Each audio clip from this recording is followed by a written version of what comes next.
పూజా మందిరం అంటేనే దేవుడికి మనం కల్పించిన నివాస స్థానం. ఆ పూజా మందిరంలో ఇష్టదేవతల చిత్రపటాలను ఉంచి నిత్య దీప నైవేద్యాలతో ఆరాధించడం జరుగుతూ ఉంటుంది. అయితే ఇంటికి వచ్చిన వారిలో ఎవరైనా ఫలానా దేవతా చిత్రపటం ఉండకూడదు అని చెప్పగానే వాళ్లు ఆందోళన చెందుతారు. వెంటనే దగ్గర్లోని దేవాలయంలో ఆ దేవతా చిత్రపటాన్ని ఇచ్చేసి వచ్చేస్తూ ఉంటారు. నిజానికి చిత్రపటాలు పెట్టుకునేది భక్తులకు మనసు దృష్టి కుదరడానికే. ఏ దేవతా చిత్రపటం కూడా చెడు చెయ్యదు. అందువలన వాటి విషయంలో ఆందోళనలు, అపోహలు అవసరం లేదనేది ఆధ్యాత్మిక గురువుల మాట.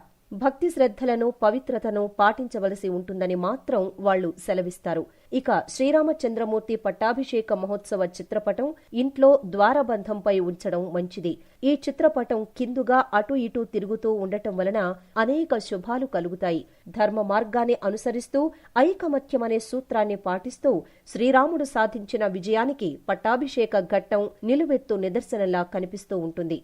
ఈ చిత్రపటాన్ని ఎప్పుడు చూసినా ఈ విషయం గుర్తుకు వస్తుండడం జరుగుతూ ఉంటుంది.